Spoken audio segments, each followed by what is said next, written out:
Pace bene, masih di mea culpa. Di sini ada patung Franciscus Assisi.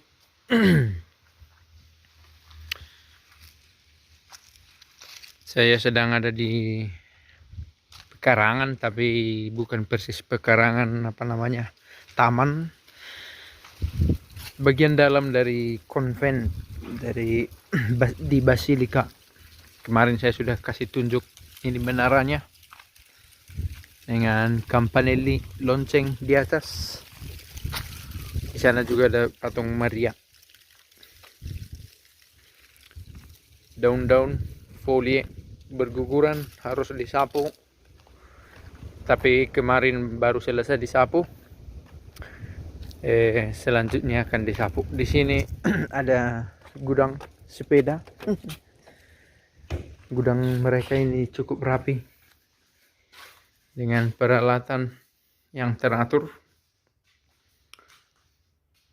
well settled. Sepedanya di sini.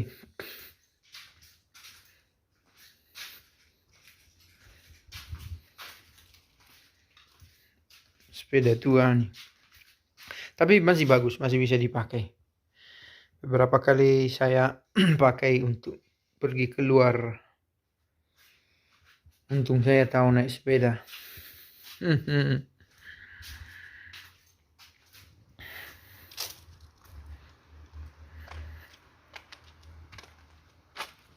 Bacaan hari ini saya pikir sama seperti bacaan kemarin. Yesus dengan keras mengecam cara hidup beragama, cara hidup dalam ibadat orang-orang Yahudi, orang Farisi yang bersikap palsu.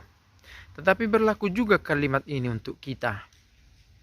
Simpelnya begini, dikatakan lebih baik kamu kalau membersihkan piring, gelas, cangkir, bersihkan dari dalam dulu. Jangan hanya di luarnya kamu bersihkan, tapi di dalamnya kotor. Dalamnya bersihkan dan di luar juga akan ikut bersih. Nah, saya berpikir tentang betapa asyiknya orang menemukan kesalahan-kesalahan dari orang lain, tetapi lupa bahwa di dalamnya masih banyak yang buruk tetapi tidak disadari.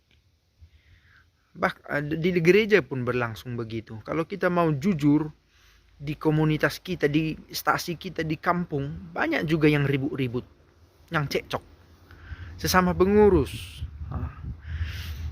yang sama-sama di gereja yang sama, berantem. Jangan sampai dulu ke gereja, ke rumah. Di rumah sendiri banyak persoalan. Nah, ini menjadi fokus. Tanpa bermaksud mengatakan tidak perlu mengurus yang di luar, bukan begitu. Karena seperti dikatakan, toh perlu juga bersih bagian luarnya, tetapi prioritasnya membersihkan dari dalam. Dan ini bukan pekerjaan sekali selesai, tapi berlangsung. Bukan hal gampang juga kita usahakan. Karena paling terasa ini bagi para pemuka agama. Dan kata-kata Yesus juga diarahkan kepada orang-orang ahli Taurat. Karena mereka lebih banyak bersuara kepada orang lain tetapi tidak memperhatikan diri. Nah, ini sebuah ancaman. Ancaman dalam arti bahaya yang nyata. Saya bisa mengerti ketika harus berbicara tentang yang baik-baik. Tetapi di saat yang sama harus bekerja keras juga untuk mengurus diri, dalam arti mengolah pribadi supaya jangan terpecah, memberikan wejangan-wejangan yang baik tetapi diri sendiri kurang diperhatikan. Saya pikir ini juga sebuah salib yang harus ditanggung. Nah, di sisi lain pewartaan itu akhirnya lebih tepat bila berbicara tentang Kristus sendiri, bukan tentang diri sendiri. Bukan tentang diri sendiri. Dan kalaupun berbicara tentang diri sendiri, berbicara tentang pekerjaan yang dilakukan oleh Tuhan di dalam diri ini. Bukan kemampuan-kemampuan yang saya usahakan, bahwa betapa hebatnya saya melalui kesulitan, betapa tangguhnya saya ketika dulu hidup susah, yang seringkali menjadi materi-materi untuk motivasi. tetapi tanpa sadar malah mewartakan diri sendiri. Pikir ini pun perlu diawaskan. Pace bene.